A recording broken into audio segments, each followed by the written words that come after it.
Boa tarde a todos. Damos início agora ao quinto colóquio do Grupo de Pesquisas Avançadas em Direito Eleitoral e Ciência Política.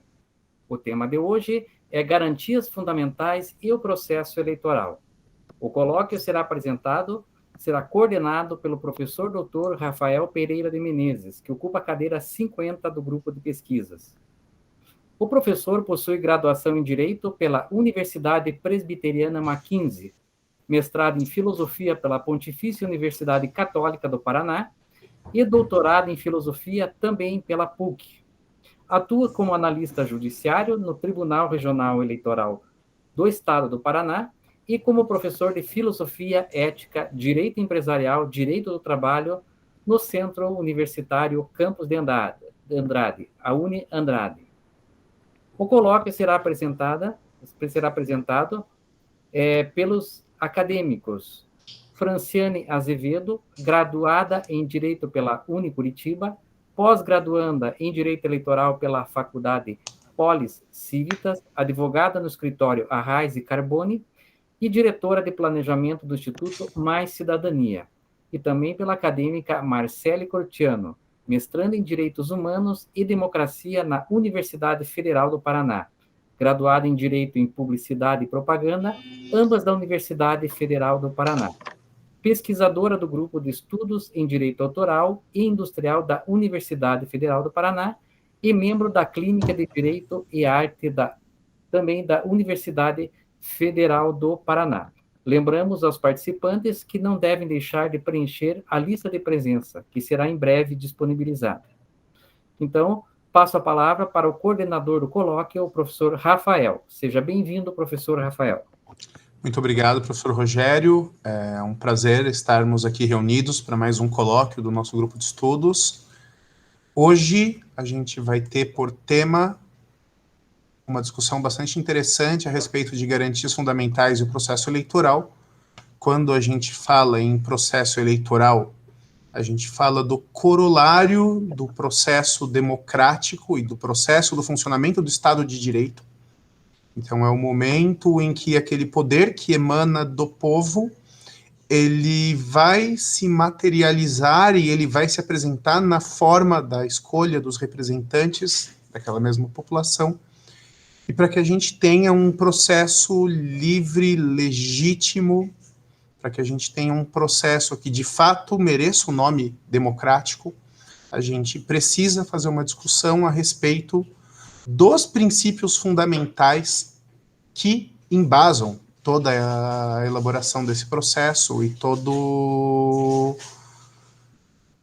toda a realização do processo eleitoral. Então, hoje, com a participação da Marcele e da Franciane, nós vamos abrir essa conversa a respeito dos requisitos da democracia e também de um aspecto muito importante e muito contemporâneo nessas nossas discussões a respeito da ciência política e do direito eleitoral, que é a questão da gestão dos dados dos eleitores. A Justiça Eleitoral é detentora de um dos maiores bancos de dados civis do mundo, que se faz necessário para a gestão das eleições, né, os dados dos eleitores. Então, a gente tem aí discussões a respeito dos sigilos dos eleitores, a respeito da fidedignidade dessas informações, para que nós saibamos que, de fato, é a vontade popular que se faz apresentar no processo eleitoral, e para que a gente saiba também até que ponto essas informações estão seguras e em boas mãos, enquanto sob posse da Justiça Eleitoral. Então, esse é o nosso evento de hoje. Então, eu já vou aqui compartilhar o material que as palestrantes do dia prepararam, e aí, na sequência, eu já passo a palavra para a Marcele e para a Franciane. Então, só um momento, por gentileza.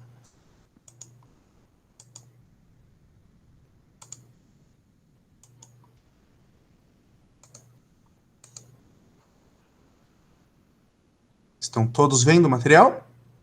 Então, garantias fundamentais do processo eleitoral, coordenado por mim, professor Dr. Rafael Pereira de Menezes, que ocupa a cadeira 50 do nosso grupo de pesquisas, cadeira essa que honra o sociólogo Domênico De Masi e a deputada a deputada Sandra, ou Sara, né? Ela prefere usar o nome judaico dela, Sandra Pisk-Feisenberg. Então, eu passo a palavra para a Marcele e para a Franciane, e estou ansioso para ver o que elas vão apresentar para nós. Boa tarde a todos. É um prazer estar participando desse evento. Então, eu vou iniciar apresentando os meus patronos e, na sequência, eu vou passar a palavra para a colega Marcele apresentar os patronos dela e dar início à nossa exposição, à exposição do tema. Eu ocupo a cadeira 20 e os meus patronos são a Angela Merkel e o Johannes Althusius. Não sei se eu pronunciei corretamente. A Angela Merkel é cientista e chanceler da Alemanha desde 2005. Ela é a primeira mulher a ocupar a chefia do governo federal e a primeira chanceler provinda da Alemanha Oriental. A Angela Dorothea Kästner nasceu em 1954 na Alemanha Ocidental e cresceu em Templin, na Alemanha Oriental. Foi militante pela Juventude Livre Alemã. Na escola foi premiada por sua proficiência em russo e matemática. Em 1973, ela ingressou na Universidade de Leipzig para estudar física, onde conheceu seu primeiro marido, Ulrich Merkel, de quem manteve o sobrenome mesmo após o fim do casamento. A Merkel trabalhou no Instituto Central de Físico-Química da Academia de Ciências de Berlim, sendo a única mulher no departamento. Ela é icônica, né? Publicou artigos e concluiu o doutorado em 1986. Após a queda do Muro de Berlim, Angela participou ativamente do movimento em busca da democratização do país, como integrante do Partido Despertar Democrático. Após a primeira e única eleição democrática da Alemanha Oriental, Merkel tornou-se porta-voz adjunta do novo governo. Com o fim da Guerra Fria, ela filiou-se ao Partido Conservador União Democrática Cristã e foi eleita para o parlamento na primeira eleição após a reunificação da Alemanha. Em 1991, ela foi nomeada ministra da Mulher e da Juventude, permanecendo nesse cargo até 1994. Ela era a mais jovem ministra do chanceler Helmut Kohl e, na sequência, foi nomeada ministra do Meio Ambiente e da Segurança Nuclear, ocupando esses cargos até 1994 a 1997. Em 1998, ela casou com o químico quântico e professor universitário Joachim Sauer. E ainda em 1998, Merkel foi nomeada secretária-geral do partido e em 2000 ela foi eleita presidente da União Democrática Cristã. Em 2005, Angela venceu as eleições, tornando-se a primeira mulher na chefia do governo da Alemanha e a primeira chanceler provinda da Alemanha Oriental. Em 2015, ela foi escolhida pela revista norte-americana Time como a personalidade do ano, devido à sua notável política de acolhimento para os refugiados diante da crise migratória após a guerra da Síria e do avanço do Estado Islâmico. A Angela foi reeleita 4 vezes com muito prestígio. É um exemplo de luta feminina, né? O meu segundo patrono é o Johannes Althusius. Ele foi um jurista, teólogo e filósofo político calvinista alemão. Ele nasceu em 1557, na Westfália, e a sua principal obra é a Política, publicada em 1603 e revisada em 1610 e 1614. Esse trabalho fez com que o Althusius fosse considerado o pai do federalismo moderno e defensor da soberania popular, segundo a plataforma Vida Editorial. O Autúcios, ele foi síndico da cidade portuária do Enden, é uma espécie de político municipal, onde ele também exerceu o cargo de conselheiro jurídico.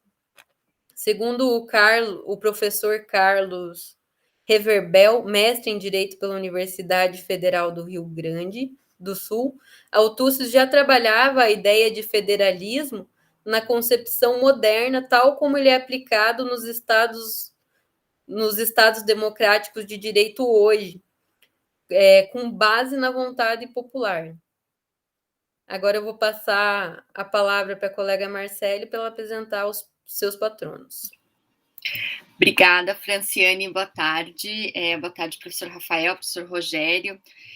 Quem está nos assistindo também, é uma honra muito grande poder participar aqui do grupo e fazer esse colóquio até de encerramento. O professor Rogério comentou, ele é o 5º colóquio já do nosso grupo, então eu acho que é uma oportunidade bem legal da gente poder trocar a respeito desses assuntos que o professor Rafael introduziu também.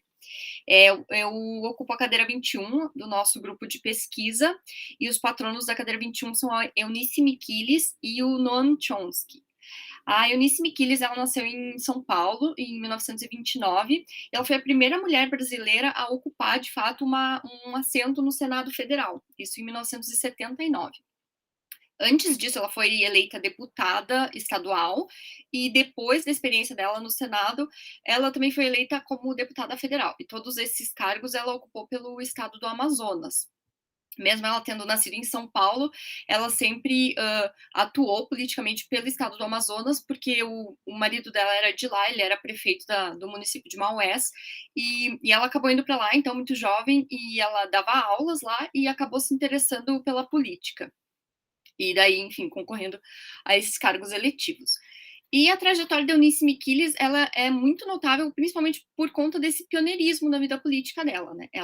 A maior parte dos projetos de lei que ela buscava aprovar sempre no Senado procuravam justamente assegurar direitos básicos para as mulheres, tentando até minimizar, né, neutralizar um pouco dessa ótica patriarcal e machista que acabava permeando muitos dos diplomas, e principalmente o Código Civil de 1916. Apesar disso, né, dessas tentativas dela de lutar por essas pautas, isso não foi muito bem recebido, né, no Senado, enfim, pelos colegas homens dela, já que ela era a única mulher. E nesses 8 anos de mandato, ela acabou não conseguindo aprovar nenhum projeto de lei, né, dessas pautas, enfim, que buscavam assegurar direitos para as mulheres. Alguns projetos eles eram rejeitados logo de cara, e outros eles eram, enfim, ignorados pelos senadores, que acabavam nem pautando esses projetos para as votações do Senado, né? Então, com isso, eu acho que a gente consegue perceber como 4 décadas atrás, realmente, a sociedade não parecia estar muito preparada para trazer esses assuntos para a pauta, principalmente para discutir isso no âmbito político, que, querendo ou não, é mesmo um campo ainda muito dominado, né? Enfim, por homens, e homens que acabam ocupando posições de poder e que, em muitas ocasiões, estão muito pouco dispostos a abdicar, né, a renunciar desses espaços de poder e de tomada de decisão para colocar em discussão pautas mais igualitárias, né. E além dessa pauta de direitos das mulheres, ela também tentou tentou atuar em prol da preservação do meio ambiente e da floresta amazônica, né, justamente por conta dessa relação que ela tinha com o estado do Amazonas. Ela tentou aprovar algumas pautas ambientalistas. Porém, nessa época também, né, no fim ali da década de 70, no início da década de 80, essa questão ambientalista ainda não era uma preocupação nacional tão grande, e na época isso acabou sendo visto como uma frivolidade, né, pelos colegas dela de Senado. Então, ela acabou também não conseguindo aprovar muitos projetos nesse sentido. Quando o mandato dela chegou ao fim, ela então decidiu não disputar a reeleição, né, no Senado, e se candidatou a deputada federal, foi eleita pelo PFL, pelo Partido da Frente Liberal, e daí, já nessa posição de deputada federal, ela integrou a Assembleia Nacional Constituinte e ela também finalmente conseguiu aprovar aí uma série de direitos para as mulheres, porque ela estava lá na Câmara, respaldada já por uma bancada feminina, e isso auxiliou bastante no encaminhamento dessas pautas. Ela, em 99, se retirou da vida política e hoje ela vive em Brasília, tem 92 anos. Eu acho que é bastante importante a gente refletir um pouquinho sobre a trajetória política, né, e as contribuições da Eunice Miquiles, porque a gente ainda percebe hoje algumas dessas resistências, né, mesmo 40 anos depois da atuação dela no Senado como primeira senadora, a gente nota ainda como o Brasil tem muito a progredir nessas pautas em que ela buscou atuar, porque diariamente a gente nota os direitos das mulheres, os direitos das minorias, de um modo geral, né, sendo colocados em questão, sendo questionados pelas pessoas que estão no poder, e também o próprio retrocesso no campo da proteção ambiental, né, isso parece se agravar cada vez mais, e, enfim, eram pontos de preocupação aí da Eunice Miquiles, então foi bem bacana conhecer o trabalho dela. O segundo patrono da cadeira 21 é o Noam Chomsky. Ele é estadunidense, nasceu em 1928, na Filadélfia, e ele é considerado hoje como o pai da linguística moderna. Então, ele atua como linguista, ele também é filósofo, sociólogo e cientista cognitivo.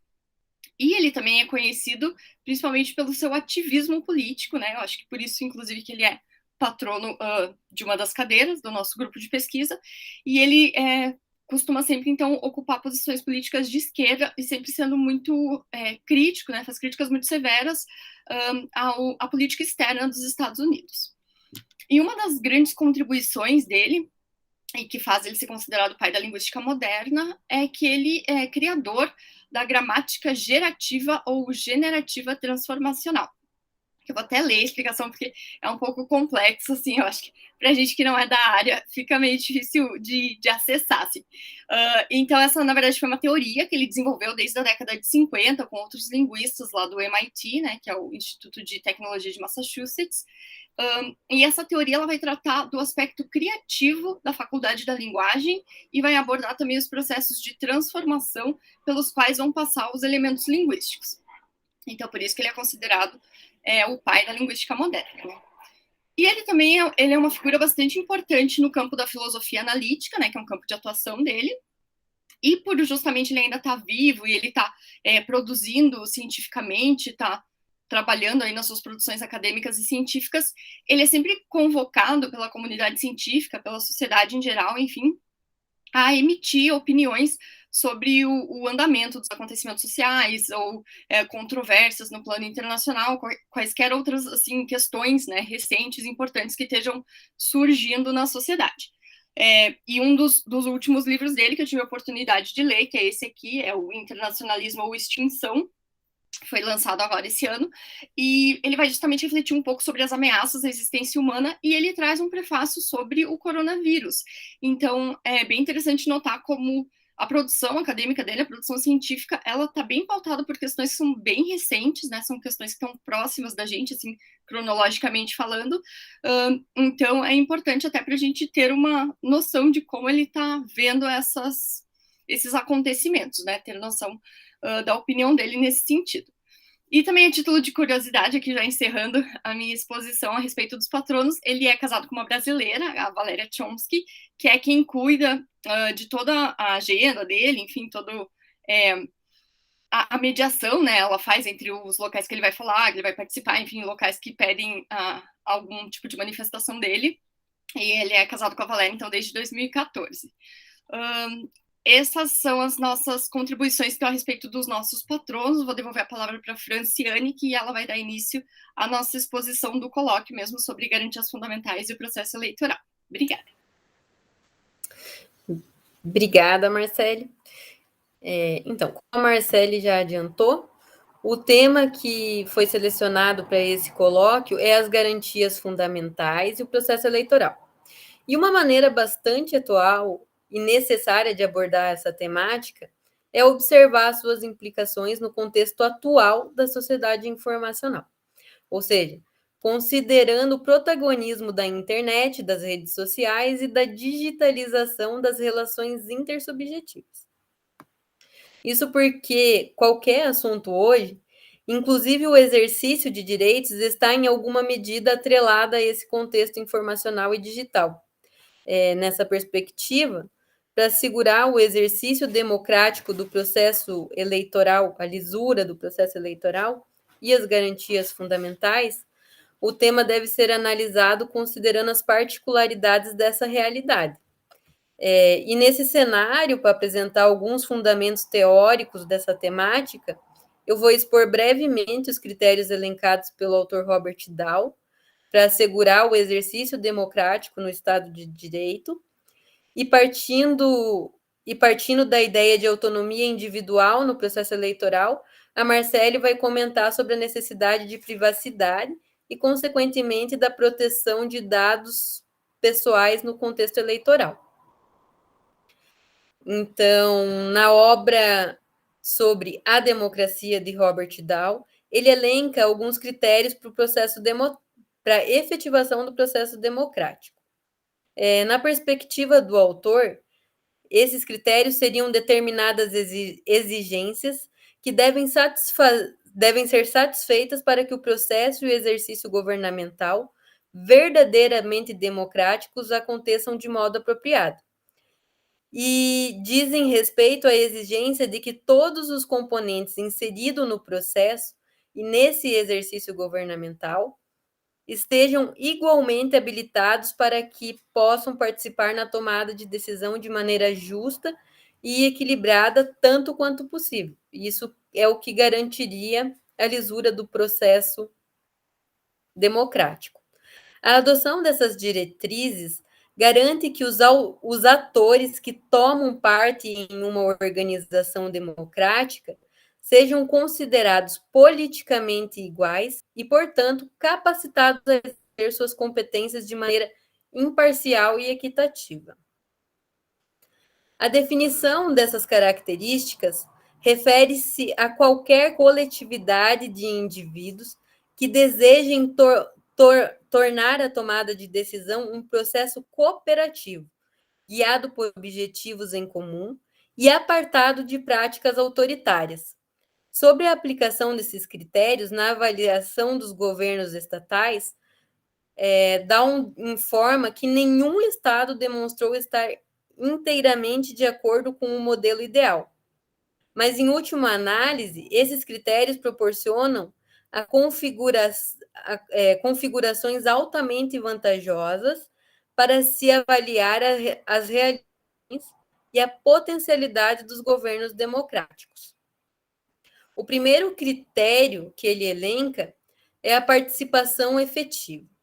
Na ocasião da coletividade optar pela adoção de uma política em comum, deve ser oportunizado a todos os indivíduos a possibilidade de se manifestar adequadamente seus argumentos em relação a ela, de modo que os demais membros possam ter conhecimento das opiniões de cada componente. O segundo critério é o da igualdade de voto. Tomada a decisão sobre a adoção de determinada política, a todos os membros da coletividade deve ser proporcionado o direito de votar a seu respeito. Além disso, todas as manifestações devem ostentar o mesmo valor e, logicamente, ser contabilizado com igual peso. Em terceiro lugar, os membros participantes devem dispor de entendimento esclarecido. Esse critério refere-se à necessidade de se conhecer as alternativas àquela determinada política que está em discussão, de modo que os indivíduos da coletividade estejam apropriadamente informados para a tomada de decisão dentro de razoáveis limites de tempo. O quarto critério que caracteriza um processo democrático refere-se ao controle do programa de planejamento. De acordo com ele, as questões constantes no plano da organização estão sujeitas às decisões dos membros, que podem optar, inclusive, por alterá-las, quando e se desejarem. Esse critério garantiria a continuidade do processo descrito nos itens anteriores, e ainda seria responsável por manter as políticas de organização disponíveis para os indivíduos, para que os indivíduos a moldem de acordo com os seus objetivos, sempre em observância às demais exigências. Por fim, o último critério diz respeito à inclusão de todos os adultos no requisito da participação efetiva, sob a justificativa de que esta é a decorrência lógica de que todos sejam considerados politicamente iguais. Como se vê, esse critério também dialoga diretamente com o segundo, que estabelece valor idêntico para as manifestações de cada indivíduo. Basicamente, o que Robert Dahl estabelece em seu rol são requisitos mínimos que uma instituição deve imprescindivelmente observar para que o seu funcionamento seja considerado democrático. Quando esses critérios são cumpridos, consequentemente, os membros daquela coletividade desenvolvem certas aptidões que contribuem para o êxito funcional do modelo, que são o que podemos denominar de competências democráticas. Agora eu vou passar a palavra para Marcele, que ela vai analisar especificamente os critérios da igualdade do voto e sua relação com a necessidade da autonomia individual e a proteção da privacidade. Obrigada, Franciane. Obrigada aí por elencar os critérios. Acho que foi bem elucidativa a sua exposição. E eu, então, dou continuidade já fazendo esse gancho, aproveitando esse gancho que a Franciane deixou a respeito da autonomia individual, já que nesse recorte proposto para essa exposição, que tem justamente o propósito de ser mais breve até por conta das limitações formais aqui do colóquio, né, a gente selecionou, então, um dos aspectos que podem ser discutidos nessa temática das garantias fundamentais relacionadas com o processo eleitoral, e o critério que a gente selecionou foi justamente o segundo, que foi dos elencados pelo Robert Dahl, que diz respeito à igualdade do voto, né? Então, esse critério da igualdade do voto, ele vai determinar que a manifestação individual, livre e secreta de cada um dos membros da organização democrática em questão, né, que a gente está conversando sobre, essa manifestação ela vai ter exatamente o mesmo peso para todos os membros. E essa é uma condição básica para que haja efetivamente o exercício da soberania pela vontade popular no caso das democracias representativas.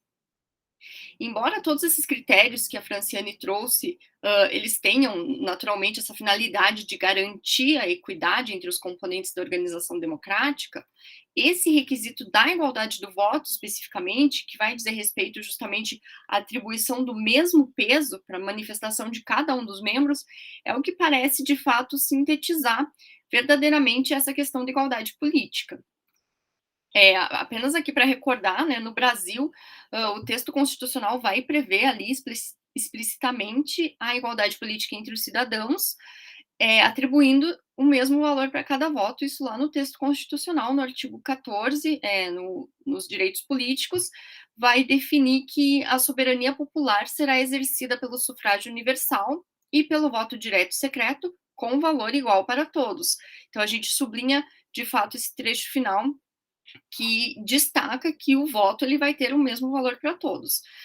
A importância dessa garantia da igualdade de voto, ela pode ser traduzida no fato de que, em tese, a manifestação individual pelo voto, ela vai estar desimpedida de interesses de terceiros ali no momento da formação dessa vontade individual. Então, traduzindo isso em outras palavras, a gente pode dizer que essa manifestação individual, ela vai representar uma expressão autônoma de determinado componente da organização democrática, né, ou seja, de determinado cidadão, de determinada cidadã, e ela vai ser levada a cabo por convicções embasadas no próprio entendimento esclarecido daquele cidadão e daquela cidadã, que também é um outro requisito do processo democrático, como bem apontou a Franciane. A gente também não pode deixar de lembrar, né, também que o reconhecimento do fato de que as pessoas têm plena capacidade de de participar do governo, de se manifestar no governo, é o que vai diferenciar a democracia das demais formas de governança, né? Isso até o próprio Robert Dahl fala também ali no livro sobre a democracia. E ele vai dizer que isso é o que faz dessa alternativa a mais viável em termos de liberdades individuais. Em síntese, então, a gente pode inferir que o papel central que é desempenhado por essa competência da autonomia individual vai representar, de fato, esse fundamento da igualdade política. E esse também ele vai ser um processo que, de certa forma, se retroalimenta, porque o efetivo exercício da democracia, nos termos ali que a Franciane colocou, ele só vai ser viabilizado com a garantia dessas competências democráticas, que decorrem desses critérios para um processo democrático, entre elas a adequada autonomia individual. E o resultado desse exercício democrático, ele vai naturalmente colaborar para um ambiente caracterizado pela garantia de direitos fundamentais e também pelas liberdades pessoais. Então, por isso que a gente pode dizer que esse processo ele vai se retroalimentando. Porém, né, e aqui é o ponto que a gente quer explorar um pouquinho mais nessa nossa reflexão, como a Franciane colocou no início da exposição dela, o contexto aqui da sociedade informacional, né, da aceleração tecnológica e da digitalização das interações sociais, vai acabar relativizando um pouco os contornos da esfera privada e da esfera pública, né? Vai acabar acrescentando mais algumas camadas de obstáculos para a adequada promoção das competências democráticas individuais, principalmente no que toca à privacidade, como também bem colocou o professor Rafael na introdução do tema. E por que a privacidade ela vai ser tão importante para as democracias, né? E por que a gente quis focar nesse ponto, nesse colóquio de hoje? Porque nas democracias liberais, a gente vai partir da premissa de que a personalidade individual de cada membro que compõe a entidade, né, a democracia em questão, enfim, cada cidadão, cada cidadã, essa personalidade individual, ela só vai poder ser adequadamente desenvolvida no âmbito da esfera privada, sem, então, a ingerência de quaisquer perturbações externas. A gente não pode esquecer, claro, que a democracia ela só vai surgir, só vai sobreviver pelo embate de diferentes ideias, de diferentes perspectivas políticas que convivem, né, de certa forma, ainda que, claro, a manifestação da maioria acabe prevalecendo em determinadas questões consultivas, o que realmente vai alimentar o programa democrático é, de fato, a convivência pacífica de distintas visões, é esse diálogo, é essa possibilidade de embate pacífico entre perspectivas políticas diferentes, ou, enfim, quaisquer outras questões que possam ser discutidas nesse âmbito. Como a Franciane também já colocou, esse posicionamento ele decorre do entendimento esclarecido do cidadão, que ele vai poder estruturar suas convicções a partir de uma pluralidade de fontes informacionais que ele tem acesso, que ele recebe justamente porque ele está inserido numa democracia, e ele, o cidadão, a cidadã vai materializar essas convicções num voto individual, um voto livre e secreto.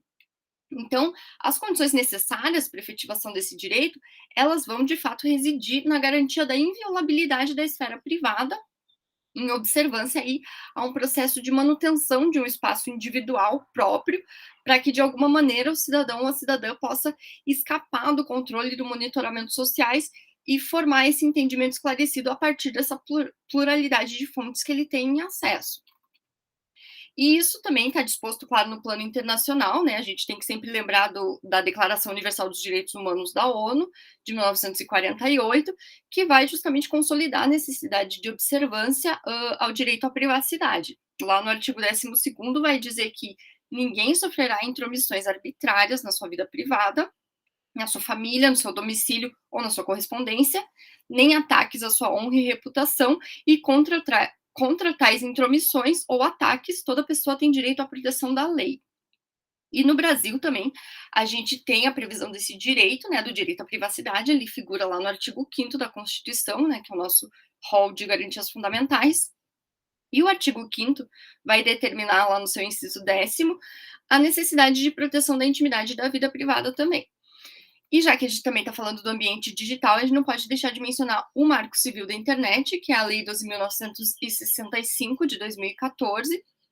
E essa lei ela vai estabelecer princípios, garantias, direitos e deveres para o uso da internet no Brasil. E vai dispor lá no seu artigo 3º, no inciso 2º, que a proteção da privacidade é um dos princípios que devem disciplinar a atividade da internet no país.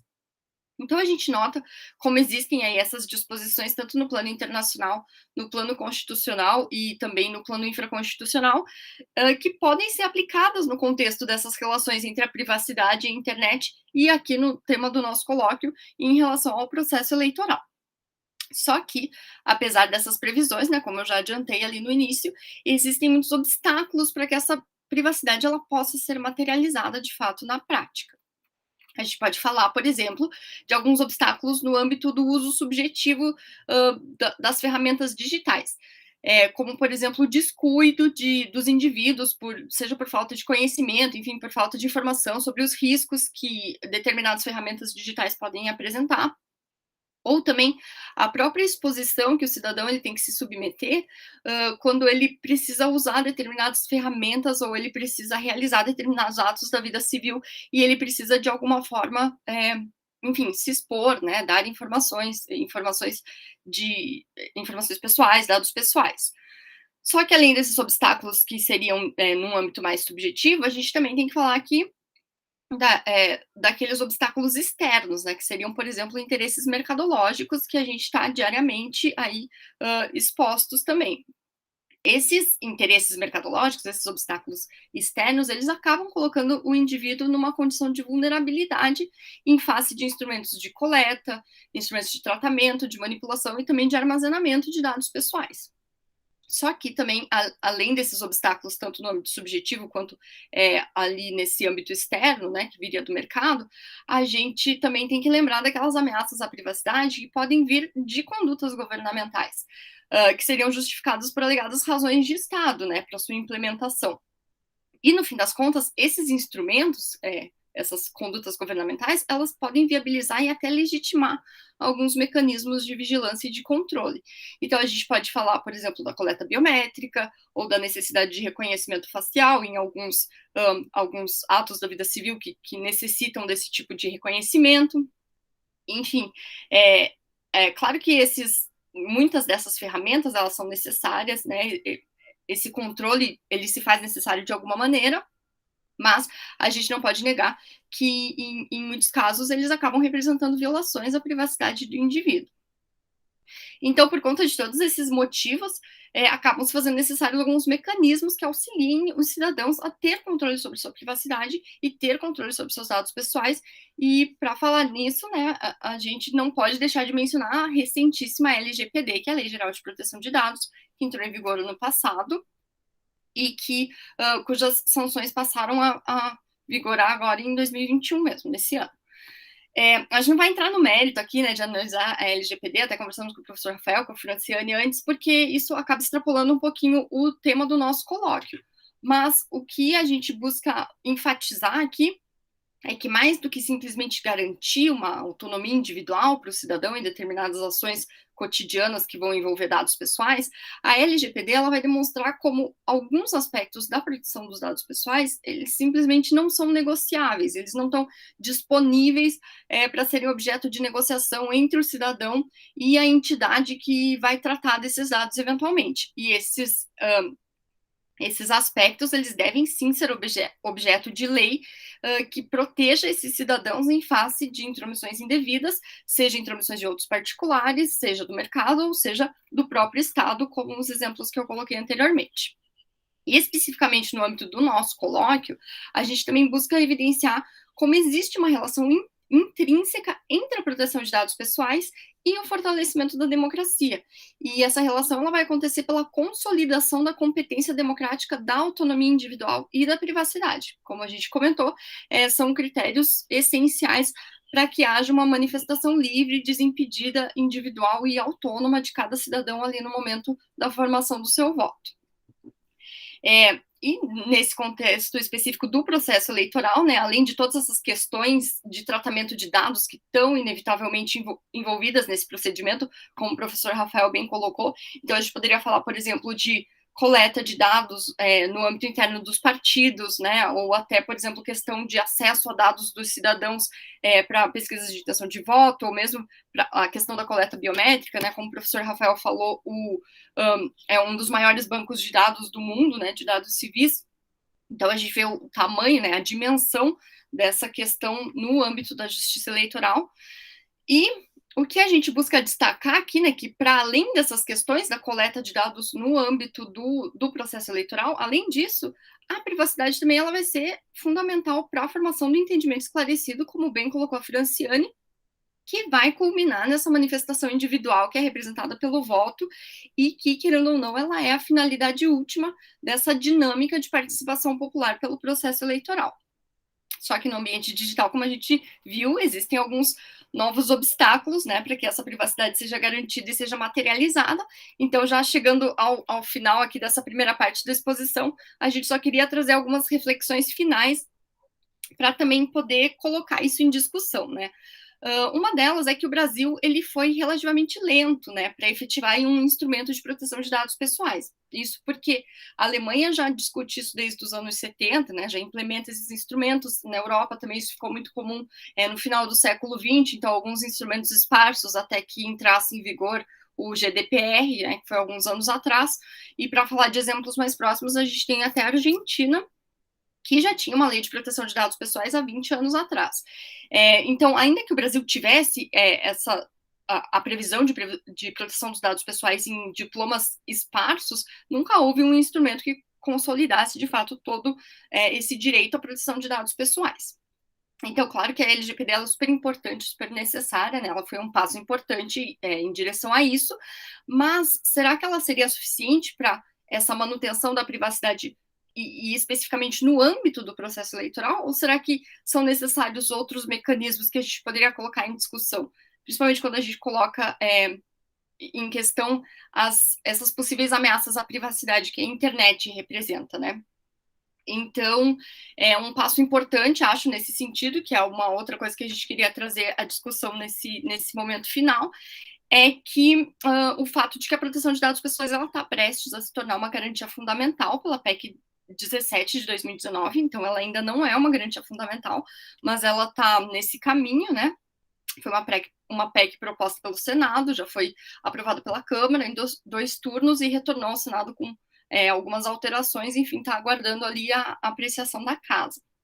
Então, essa PEC ela tem a finalidade de incluir um inciso lá no artigo 5º, que traria, então, a proteção de dados pessoais como um direito fundamental. Então, à medida que a gente consegue identificar muitos obstáculos, né, e muitas adversidades para a materialização dessas garantias que a gente trouxe aqui hoje, a gente também consegue reconhecer aí alguns movimentos e alguns acenos do poder público no sentido de que esses direitos sejam de alguma forma assegurados, né, ainda que com uma certa demora e também tendo em vista a urgência dessa demanda, né.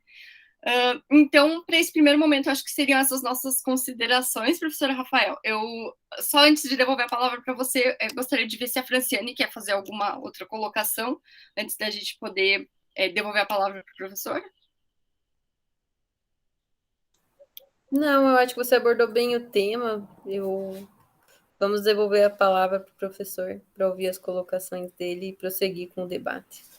Perfeito, professor. Então, está contigo. Então, muito obrigado pelas apresentações. Eu vou mostrar aqui a bibliografia de vocês, né, para a gente dar o devido crédito aos autores que inspiraram o trabalho de vocês. Né? Então, Boheme Nessler, Robert Dahl, José Guediel, Adriana Correia e o texto da PEC 17, né, do Senado Isso. Federal. Então, muito obrigado aí, o agradecimento de vocês, a gente que agradece. Vou encerrar aqui a tela para a gente começar os nossos debates. Em primeiro lugar, queria dar o parabéns para vocês duas pela qualidade da apresentação, pela profundidade da pesquisa. Esse tema da privacidade, das garantias fundamentais, me é muito caro e eu fiquei bastante feliz pela oportunidade de poder manter essa discussão dentro aqui do âmbito do nosso grupo. E então eu queria começar a respeito da questão da democracia, né, da fala da Franciane, mas que acaba tendo relação com o tema da Marcele, né? A gente tem, dentre os requisitos para a gente identificar o que é uma democracia, a questão do consentimento informado,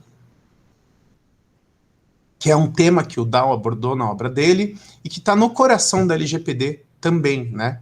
Então a gente vê que essa questão da gestão de dados e da participação democrática, elas têm muito mais em comum do que a mera transversalidade do tema que a gente está discutindo hoje.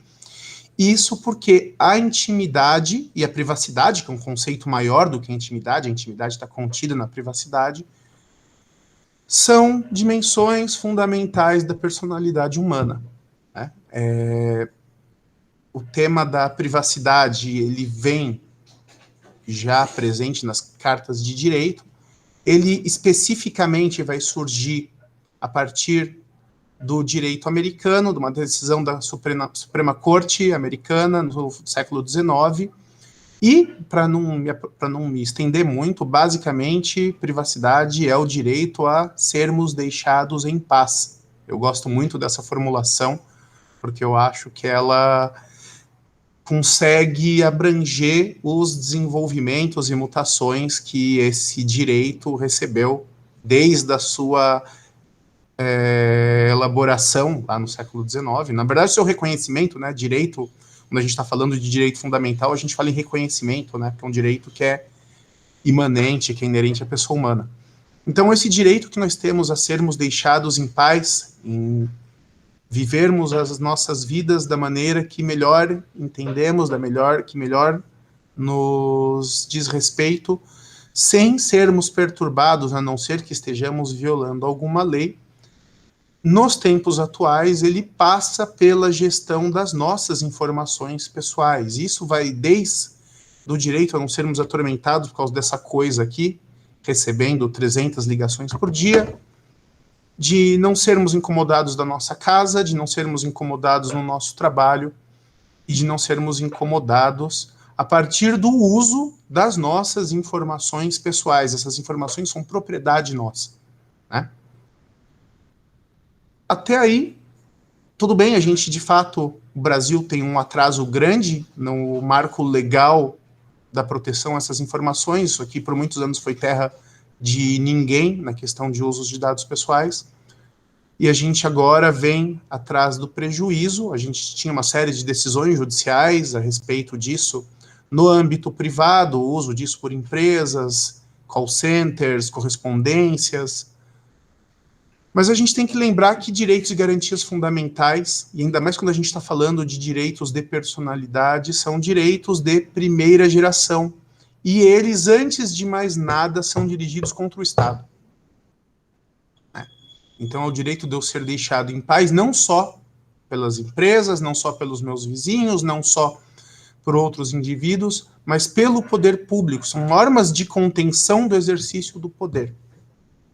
E, nesse momento, a gente acaba vendo uma possível, eu não estou afirmando que há um problema, mas uma possível contradição, porque o exercício dos direitos democráticos no sistema eleitoral brasileiro depende da entrega de dados pessoais ao Estado.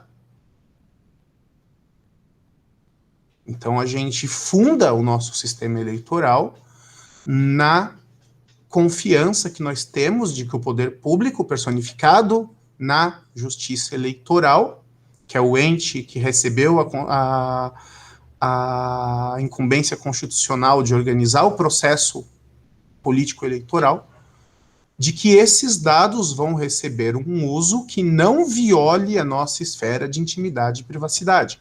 E nós entregamos para a Justiça Eleitoral nosso endereço, nossa formação, nosso estado civil, informações biográficas, fotografia. E isso como obrigação legal, e é uma obrigação da qual nós não podemos nos evadir, porque o alistamento eleitoral é obrigatório. Então, eu gostaria de ouvir alguns comentários de vocês, né, a respeito dessa questão de que nossa segurança privada, a segurança da nossa privacidade, de dados que nos pertencem, esses dados não pertencem ao Estado, não pertencem à Justiça Eleitoral, não pertencem à rede social, pertencem a nós, né?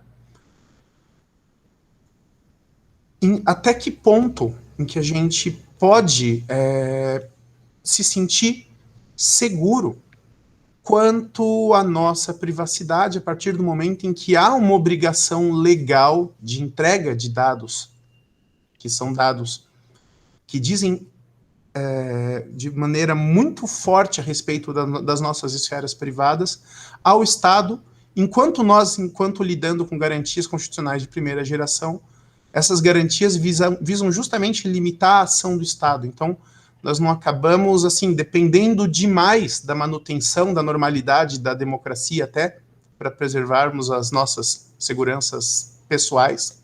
Eu gostaria de ouvir aí das duas a respeito disso. Devolvendo a palavra. Uhum. Obrigada, professor Rafael. Posso comentar aqui, Franciane, antes, daí depois passo para você. De fato, eu acho que você tocou num ponto nevrálgico aí do nosso colóquio, até que a gente não abordou com muita profundidade, né, que seria realmente o papel do Estado nisso tudo, e que, de fato, quando a gente fala de dados sensíveis, né, esses dados que você comentou, que são dados que dizem respeito à personalidade mesmo do cidadão e que ele tem que entregar, né, isso faz parte aí de uma obrigação legal. Então, eu acho que a LGPD, ela representou um marco bastante significativo nesse sentido, né, porque, como você comentou, essas condutas, elas também são oponíveis ao próprio Estado, né, que, nesse caso, ele é o maior coletor e tratador e armazenador de dados, né, ele realmente acaba, acredito que até sendo maior que o próprio mercado nesse sentido, e em que o cidadão ele realmente não tem escolha, ele é colocado numa posição de total vulnerabilidade. Então, por isso que eu acredito que a LGPD ela conseguiu trazer alguns avanços nesse sentido, que seria a autodeterminação informativa, né, como você comentou ali do consentimento informado, que é a garantia que o cidadão tem de controlar o que vai ser feito com as suas próprias informações, né, porque a LGPD, em momento algum, ela é voltada a proibir a coleta de dados, né, não é para isso que ela serve, mas seria mais no sentido de que isso sempre tenha uma finalidade, essa finalidade ela seja transparente, ela seja publicizada, o cidadão ele precisa estar sabendo o que vai ser feito com aquele dado, ele também precisa ter a garantia de que após aquele uso, para aquela finalidade específica, aquele dado não vai mais ser usado, né? Então, ele vai lá ficar armazenado, enfim, vai haver algum tipo de... Enfim, o dado ele não vai ser reutilizado para outras finalidades distorcidas daquela para qual ele foi coletado. Então, eu acho que a LGPD ela é importante nesse sentido, mas, ao mesmo tempo, ela não vai abarcar todas as situações possíveis, principalmente porque a gente considera que o Estado ele tem um poder muito maior do que o cidadão, ele ocupa uma posição, né, muito mais de prevalência do que a própria posição do cidadão nesse sentido. Eu acho que o fato da proteção de dados pessoais ela ser considerada uma garantia fundamental, né, ela estar, enfim, seguindo esses passos, né, até de fato entrar no artigo 5º, também já pode ser um passo importante, ainda que eu acredito que isso vai ser um processo longo, né? Um processo de educação das pessoas para que elas, de fato, tomem essa autodeterminação informativa, né? Elas assumam essa posição de ter controle de fato sobre os seus dados, de ir atrás do que está sendo feito, de cobrar das autoridades ou das entidades tratadoras de dados transparência nesses processos, nessas informações, e principalmente a responsabilidade, né? Que é algo também que a LGPD vai trazer nesse sentido de que a entidade tratadora de dados ela tem que ter responsabilidade para tratar esses dados, e o Estado não pode se eximir disso. A partir do momento que ele está nessa posição de coletor, de tratador de dados, ele tem que também seguir essas orientações da LGPD, né? Então, eu acredito que ainda vai ser um processo longo e que vai requerer outros mecanismos para além, né, da LGPD mesmo, que seria essa conscientização, esse diálogo mesmo com a população, para que haja um entendimento maior nesse sentido, né? A população, acho que ainda está um pouco, ainda é muito incipiente a discussão aqui no Brasil, né? Então, acho que vai ser um processo ainda que precisa ser amadurecido. Franciane, não sei se você tem alguma colocação. Palavra sua. Pegando o gancho aqui da Marcele, ela colocou muito bem que o Estado tem um poder muito grande frente à população, no que diz respeito a essa gerência de dados, enquanto a população ela tem uma deficiência de acompanhar de forma esclarecida essa gerência de dados, como que eu posso dizer, a abrangência e essa potencialidade toda que envolve essa gerência de dados. Então, aqui entra o que a gente comentou já no início do colóquio, que para fortalecer o Estado democrático de direito, é essencial o entendimento esclarecido, inclusive no que tange a gerência de informações, para garantir a participação efetiva e a manifestação de vontade esclarecida das pessoas, tanto na hora de votar, quanto na hora de prosseguir com as discussões que geram em torno tanto da gerência de dados e do processo eleitoral efetivamente dito, né? E aqui eu acho bem legal que os temas dos colóquios se comunicam, né? A gente discutiu já o voto impresso, o sigilo que teria ao pôr o voto impresso, e também a colocação do colóquio anterior, do Lucas, que eu achei bem bacana, que fala do entendimento esclarecido, que tudo isso está muito distante da sociedade, né? Então, como a Marcele falou, nós temos um longo caminho para fortalecer o Estado democrático, né, para fazer ele de fato acontecer, porque por enquanto, inclusive a gerência de informações está muito longe da população. Essa seria minha ponderação. Inclusive é curioso, porque nas discussões da Constituinte, como resultado, né, com a Constituição de 88, a gente tinha uma preocupação com essa questão da gestão dos dados pelo Estado, que vem inclusive a ser materializada num remédio constitucional, que é o habeas data, porque a gente tem um histórico no Brasil de viradas autoritárias, onde bases de dados que estão em posse dos governos, né, a gente teve aí o Serviço Nacional de Inteligência, as polícias militares, as secretarias de segurança dos estados alimentando órgãos repressivos, né, a gente teve problemas sérios a respeito disso durante o regime militar, questões como Operação Bandeirantes, e a gente teve discussões bastante incisivas a respeito desse tema na Constituinte, que nos levaram a termos um mecanismo de proteção desses dados pessoais que estão nas mãos do Estado, quando a gente fala do habeas data, né? E a gente tem discussões que chegaram ao Supremo, como a questão do direito ao esquecimento. Então, mas parece que, apesar dessa questão do direito ao esquecimento ser recente, já está no âmbito da discussão da Lei Geral de Proteção de Dados, essa preocupação da população com o que está sendo feito a partir do que o Estado, e não só o Estado, mas sistema bancário, grandes empresas, o que esses grandes órgãos de poder, né? A gente não pode esquecer, até para citar o Down, né, que foi trazido no início da discussão, que o poder ele é poliárquico, ele está espalhado na sociedade, e cada um desses grandes players, desses stakeholders, né, que estão aí na arena de disputa de poder, detém muita informação a respeito de nós, é uma situação que a gente, enquanto indivíduo, vive, que é totalmente adversa ao nosso interesse pessoal, né, completamente assimétrica. Então, é curioso que nesses anos, enquanto fora do Brasil, nos Estados Unidos, essa discussão já tem quase 2 séculos, e na Argentina, e na Alemanha, União Europeia, isso no Brasil tenha demorado tanto tempo a se materializar, e não só na forma de legislação, mas na forma de debate público.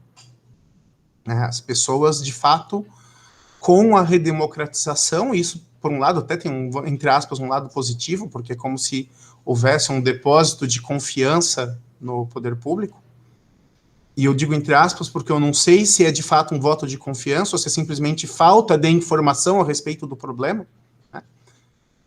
Eu penso que é falta de informação, né? Mas essas discussões desapareceram do cenário público, né? E eu acho que uma discussão como essa que a gente está travando hoje, e o fato dessas discussões estarem novamente em voga, e eu espero que pelo menos para isso, a LGPD tem muitos problemas, mas que sirva pelo menos para trazer esse tema à luz do debate público, para que as pessoas saibam o que é que está em jogo aqui, saibam o que é que elas estão disponibilizando quando se cadastram numa rede social, ou preenchem um formulário de banco, ou um formulário de promoção daqueles que você bota em urninha para concorrer a um badulaque qualquer numa loja, ou fazem seu título eleitoral, né? Ou realizam a sua inscrição eleitoral. Né? Que tipo de uso que essa informação pode receber? Que tipo de tratamento essa informação pode receber? As pessoas sabem, por exemplo, que ao se alistar como eleitoras, elas estão fornecendo um endereço que pode ser compartilhado com o Poder Judiciário e que isso pode ser usado em processos, que aquela digital pode ser cedida, por exemplo, para uma questão criminal. Nós, enquanto poder público, né, pelo menos eu que sirvo a Justiça Eleitoral, e o Estado brasileiro presta esse consentimento informado à população, é um questionamento que eu me faço, eu realmente não tenho resposta para ele, eu acho que é uma coisa que, como processo democrático, precisa ser melhor construída e melhor elaborada. Uhum. Professor Rogério, não sei se você tem alguma consideração a fazer também? Não. Bom, primeiro eu queria pedir desculpa para as meninas que a parte final não pude assistir, mas eu vou assistir depois da gravação com muito carinho, tá? Mas entrando nesse gancho da da Lei Geral de Proteção de Dados, eu digo assim que o cadastro eleitoral é o cadastro mais completo que nós temos no Brasil. Porque a identidade, a pessoa faz uma vez na vida, pouca gente vai renovando essa identidade, né? Carteira de motorista é um dado completo e atual, mas não é todo mundo que é motorista, né? Aliás, muita gente não é motorista. O cadastro eleitoral, ele está relativamente atualizado. Todas as pessoas que têm entre 18 a 70 anos são obrigadas a ter o cadastro. Ele ultrapassa o limite, porque chega aos 16 e acima de 70. É o cadastro mais completo que nós temos. Tanto que o INSS faz o batimento para saber se a pessoa é falecida ou não. Então, é o cadastro mais completo que a gente tem. Nos outros países, nós vemos lá na Alemanha, por exemplo. Na Alemanha não existe cadastro eleitoral, né? É pelo registro civil. Então, pelo registro civil que você controla quem vota e quem não vota, porque o voto é facultativo, né? Então, é um dado extremamente valioso.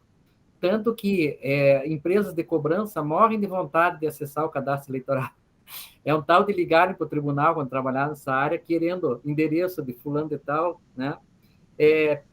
Às vezes ele tem um fim social, né? Às vezes ele tem um fim social que, por exemplo, para localizar pais perdidos, irmãos perdidos. Claro, via judicial, via tudo dentro da lei, para averiguar exatamente o que a pessoa precisa, né? Mas é tudo dentro de processo, né? E nós estávamos falando do habeas data, né? Eu acho interessante, eu não sei se foi falado agora, porque eu estava atendendo o técnico aqui, né? Mas aquele caso da Cambridge Analytics, vocês conhecem, né? E aquela pessoa ela entrou com uma ação para ter o direito de acessar os dados que a empresa tinha dele. Né? Então, um eleitor lá nos Estados Unidos entrou com uma ação contra a Cambridge Analytics, porque ele queria saber o que a empresa tinha de dados deles, que foi utilizado nas eleições. Ele ganhou a ação, mas não conseguiu os dados, porque a empresa desapareceu, sumiu, e então, para ver. E a Cambridge Analytics, ela utilizou os dados que nós mesmos fornecemos, né? Agora imagine o poder da Google no mundo, né? É difícil alguém que não tenha um Gmail, né? Então, você imagina o poder que a Google tem no mundo, né? Então, a gente está nessa situação. Voltando dos patronos, eu lembrei da Angela Merkel, assim que se chamam ela na Alemanha. Ela até foi apresentado que o nome dela era Angela Kessner, né? E ela separou do primeiro marido, que era o Merkel, e continuou utilizando o Merkel por questão como ela era conhecida. E esse atual marido dela era orientador dela no curso de química lá na faculdade. Ele fez uma dedicatória para ela, né? Tem uma dedicatória eu não sei se não era nem orientador, acho que era um membro da banca. Ele fez uma dedicatória, ela começou a conversar sobre física, eu não lembro se é química ou física, acho que é química ela formada. Começou a conversar, acabou casando com ele, mas ela já estava divorciada e tudo. Tem alguns líderes, eu estudo líderes mundiais. O que eu sou mais fã é da Angela Merkel, do atual presidente, que eu estou estudando muito sobre ele, presidente de Portugal, Marcelo Rebelo. Eu acho interessante que ele vai dar aula para as crianças, de vez em quando, nas escolas, né? Não com fim político, ele é professor, ele tem as mesmas coisas que eu, né? Ele é formado em Direito, é professor e jornalista, né? Eu vou ser jornalista futuramente, né? E eu estou estudando também jornalismo. Então, ele tem uma forma de lidar com as coisas assim, que eu gosto bastante. Estou precisando estudar melhor. Estudei o Obama, eu acho um líder interessante. O Trump, não gosto dele, mas é uma pessoa que tem que ser estudada, né? Tem que ser estudada, né? Então, eu acho bem interessante as personalidades. Outra que eu gosto é do Iohannis Altúcios. Então, o Iohannis Altúcios, ele é o pai do federalismo, né? Então, ele que criou todo esse sistema. E até foi apresentado que ele foi político local. É que ele gostava das pequenas divisões. Ele não queria ser presidente. Ele queria ver lá no fundo as consociações, ele chamava de consociações, né? E quando alguém quer derrubar uma federação, ele ataca por baixo. Como aqui estão se atacando os governadores, né? O Hitler, a pronúncia Adolf Hitler, a primeira coisa que ele fez foi fortalecer os líderes regionais, os governadores. Os prefeitos, os burgomasters, lá não tem muito sentido, porque ela é autarquia, não é ente federativo, né? Então, ele tentou enfraquecer esse sistema. E o Noam Chomsky, que eu acho interessante, que foi falado que ele é casado com uma brasileira, ele tem uma lista de como a massa pode dominar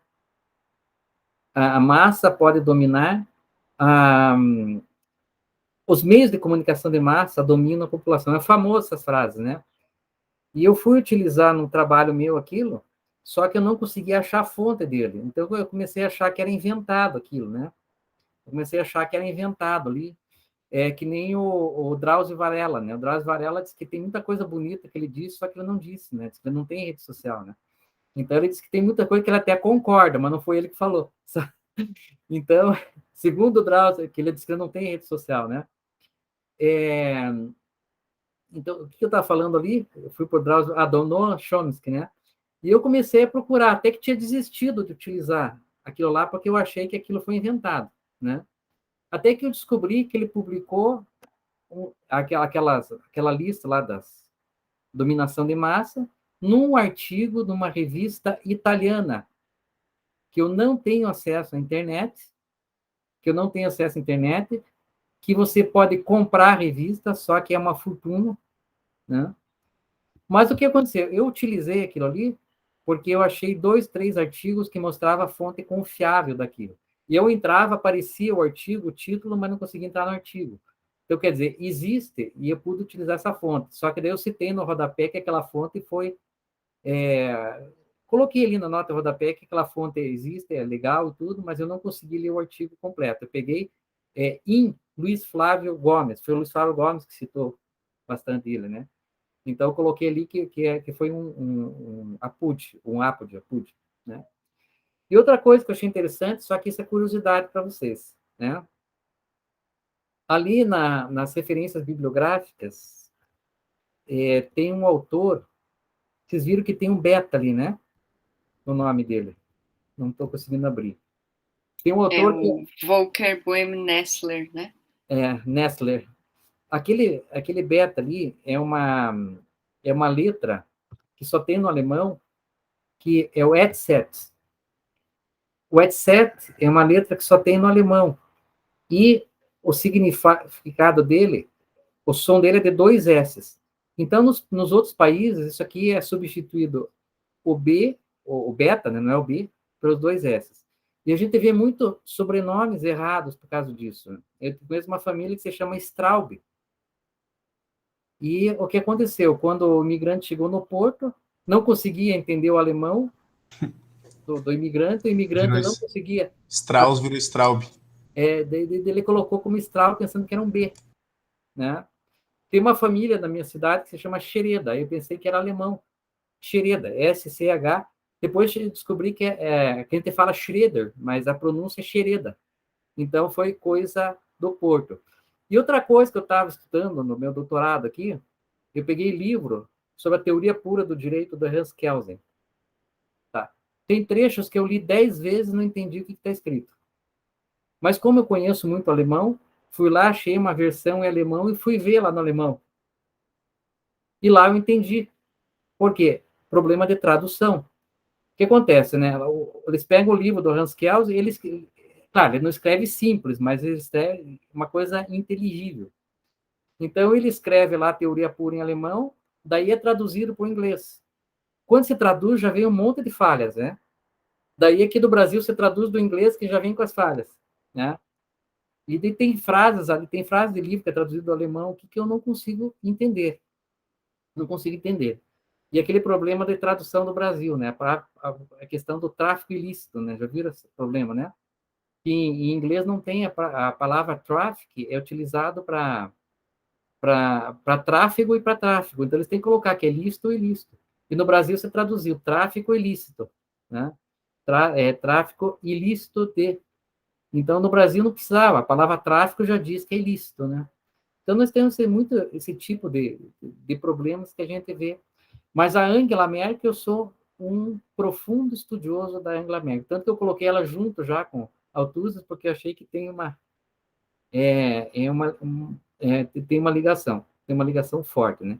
E a história da deputada que nós passamos, que foi maravilhosa. Não vou comentar muitos temas do dia, porque eu não consegui escutar muito, tá? Eu vou assistir as gravações e peço desculpas, porque eu não consegui outro horário para que o técnico viesse aqui. Amanhã eu vou estar no tribunal, né? De manhã eu dou aula, segunda eles não tinham agenda, então foi... E eu estava com a esperança que eles viessem antes da nossa aula, né? Mas então, Rafael, mais algum questionamento, alguma pergunta? Não, já estou bem satisfeito com a discussão que a gente teve até aqui. Quer dizer, a gente poderia ainda discutir o tema por horas, mas acredito que para a gente ficar dentro dos pontos que foram trazidos na apresentação, foi mais do que suficiente. Eu só entendi o Kelsen lendo em francês, eu gostei da tradução. Infelizmente não leio alemão, Não. Mas a tradução em português, de fato, é um desastre. A gente merecia uma tradução, pelo menos, direto da fonte. Né? Uma tradução de primeira mão. Quanto isso não acontece? Né? Sabe qual que é o problema do alemão? Que o alemão ele tem uma construção das frases diferente. Ele tem muitas frases que o verbo vai lá para o final. Por causa das contrações, né? Eu estudei um pouco de alemão. É uma das coisas que eu me dispus a estudar e não consegui... Não aprendi muita coisa, mas eu tenho uma noção, assim, né? Eu tenho dificuldade no francês. Para mim foi, não vou dizer tranquilo, mas foi bem mais fácil do que aprender o alemão, professor. Então, tá bom. Pessoal, essa última aula, eu agradeço muito. Não esqueça de responder aquela lista de presença que eu coloquei lá. Olha, foi um orgulho, uma honra muito grande participar com vocês, tá? Em novembro, eu pretendo fazer uma palestra de encerramento, mas de todos os grupos participando de todas as palestras. E eu convidei o professor Roosevelt, né, que a Franciane trabalha com ele. O professor Roosevelt e ele e o Luiz Gustavo, que trabalham com ele, eles estudaram comigo na graduação. O Roosevelt foi meu colega de mestrado. É? Foi. Então, Que bacana. só que temos várias coisas em comum. O Roosevelt, eu gosto que ele tem uma inteligência elevada e uma humildade incrível, né? E eu estudei com ele na graduação e a gente vai fazer uma palestra de encerramento com ele. Cada grupo vai trazer um palestrante, né? E o de vocês, eu convidei ele, porque das pessoas que eu tenho é o que é doutor, né? O que tem, Olha que bacana. que é doutorado, né? Então, eu vou convidá-lo, vou ver o tema que ele está à vontade, o dia, e já convido vocês para participar. A Franciane escuta a palestra dele todo dia, né? Então, então eu vou convidá-lo para participar do nosso colóquio com carinho. Tá? Então, posso encerrar, Rafael? Só para deixar registrado aqui também, que eu sou integrante do Instituto Federalista, né? A gente estava comentando a respeito do federalismo agora. Eu tinha esquecido, tem tudo a ver com o Então, TUF, tem né? tudo a ver com ele, né? E a gente vai ter o nosso 4º Fórum Federalista Nacional. Os 2 últimos, esse próximo e o anterior, a gente fez por via online, os anteriores foram presenciais, né? E estou muito honrado porque eu convidei o professor Rogério para participar conosco, ele vai participar. Então, entre os dias 4 e 9, vamos ter 4 dias de encontro. E então, vocês já estão convidados a participar também. Eu vou fazer a divulgação nos nossos grupos, nas minhas redes sociais, para quem me segue. E é isso, e vai ser um prazer contar com o professor. Já queria aproveitar para agradecer a participação dele. Estou ansioso para a palestra que vai vir. A Anne, eu acho que quer falar, né? Seja bem-vinda, Anne. Oi, Anne. Oi, rapidinho aqui. Primeiro, parabenizar as meninas aí, que elas foram maravilhosas. E aí, como uma boa orientanda do professor Rogério, fico aqui para indicar um artigo que ele falou, que aí vocês me levaram a pensar sobre o vício, né? Porque se a gente fala de um processo eleitoral e que ele deve ser democrático, num dos artigos o professor fala, né, da questão da internet, como ela pode tornar, né, esse processo um vício. Então, ela não vai ser democrática. Então, como ele explica muito bem lá, eu só faço aqui, professor, põe lá no chat qual é o título do artigo, que está bem legal. Eu coloco aqui ou lá no WhatsApp? Pode ser lá. Eu vou colocar lá no WhatsApp o link do artigo que eu publiquei lá na Universidade de Lisboa, né? Isso. E que a Anne se utilizou bastante na orientação. Falar nisso, pessoal, a Anne tirou 10 no TCC dela, tá? Oba, parabéns! Parabéns! Uma banca de peso, né? Ai, obrigada. E aí eu fico pensando, né, porque outra coisa que eu fiquei pensando enquanto as meninas falavam é que outro dia, aqui em casa, a gente conversando sobre a compra de um determinado produto. Não digitei, não pesquisei. Quando eu terminei, menos de 5 minutos, já estava a propaganda surgindo no meu celular. Eu disse, então, isso aqui tem ouvido, gente? O que é que está acontecendo? Aconteceu com o meu professor Fischer também. Ele estava falando em comprar um ar-condicionado, de repente apareceu um monte de oferta de ar-condicionado para ele. E outra coisa que a gente faz que vai no automático, eu não sei se acontece com vocês, às vezes a gente está fazendo uma pesquisa em um determinado site, aí ele pede logo para você aceitar. A gente está querendo tanto aquela informação que a gente nem lê. Aí eu clico lá, aceitar. Então, o que é que eu aceitei, eu não sei, né? Porque eu queria aquela informação, mas o que é que eu aceitei? E aí eu fico pensando também, né? Se a gente que tem acesso a essa informação toda, a gente já tem essa dificuldade, imagina as pessoas que não têm, né, esse entendimento, vão ser mais fáceis de ser manipuladas? Uma coisa que eu acho interessante, eu tenho um professor meu, Berberi, ele sempre conta essa história, professor lá do doutorado, né? Ele é careca, bem careca, né? E ele disse assim que a primeira vez que ele colocou uma foto no Facebook, começou a aparecer produtos para careca para ele. Tá? Pois é. Agora, uma coisa que eu acho engraçado, não sei se você sabe do problema que a gente tinha no Elo, né? Não sei se você sabe, Rafael, do caso dos carecas, né? Não. Logo que a gente colocou as fotos nos títulos de leitores, quando vinha uma pessoa que era careca e barbudo, o sistema virava a foto de ponta cabeça.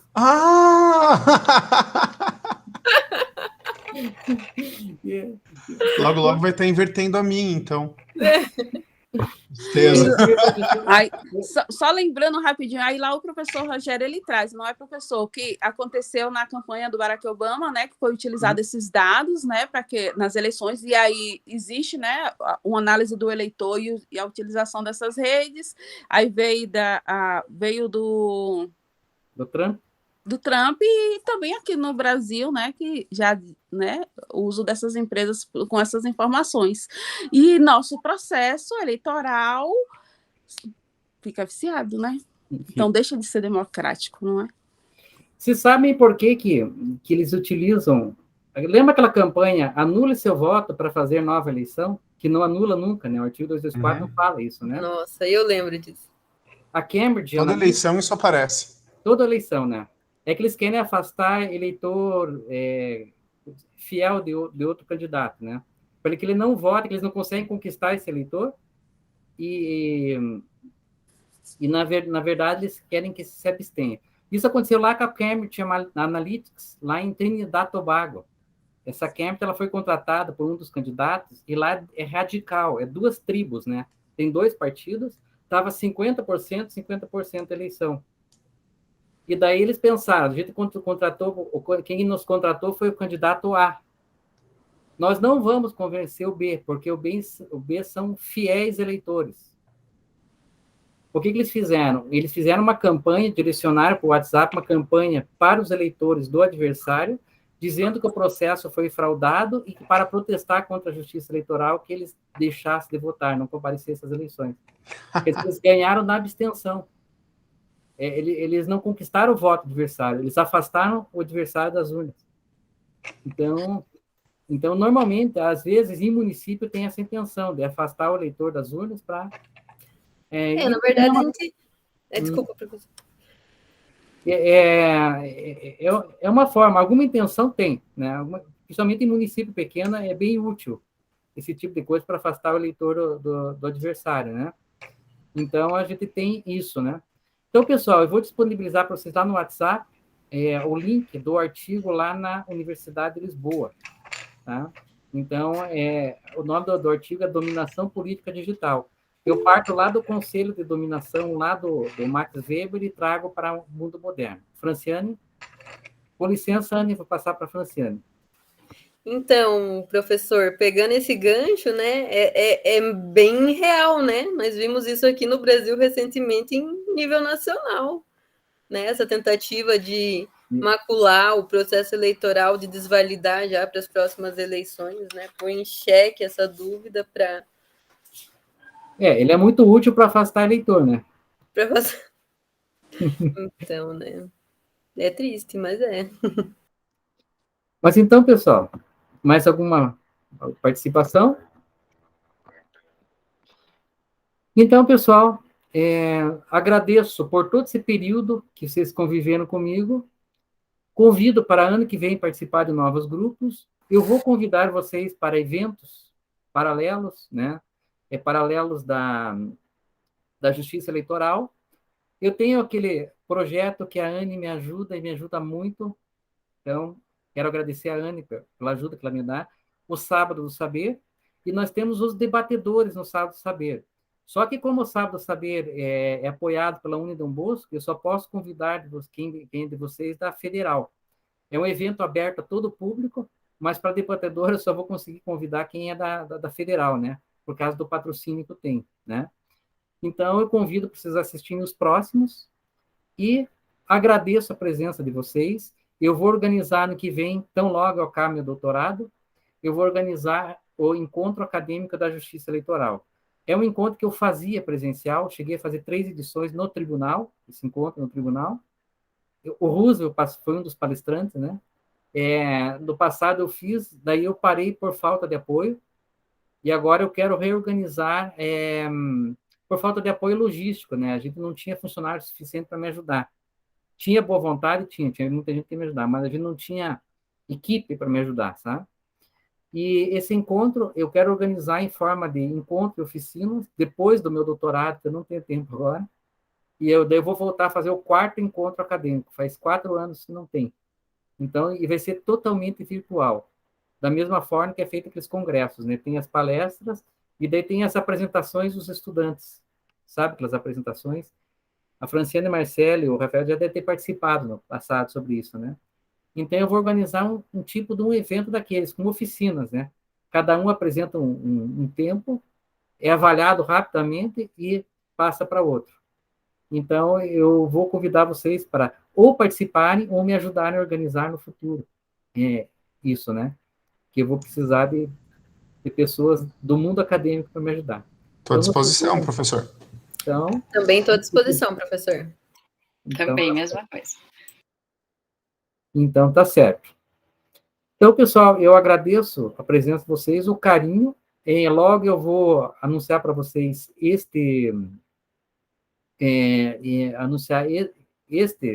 essas palestras de encerramento. A partir de amanhã, eu vou trabalhar direto no tribunal, que a gente vai voltar ao presencial, então eu vou ter que fazer expediente direto lá, não estou mais em casa. Se quiserem me visitar, a minha sala fica nos fundos da biblioteca, então você tem que atravessar a biblioteca na escola judiciária, ela fica escondida no mezanino, né? Eu fico bem escondido lá, e adoro ficar escondido, porque ele tem concentração, né? A minha sala é apelidada de Consulado da Alemanha, onde vocês forem lá, vocês vão perceber por quê, né? Então, o apelido é Consulado da Alemanha, tá? Então, uma excelente semana para vocês e um abraço fraterno. Abraço a todos. Boa tarde. Tchau, Boa tchau. tarde. Boa Até tarde. mais. Até mais. Até mais.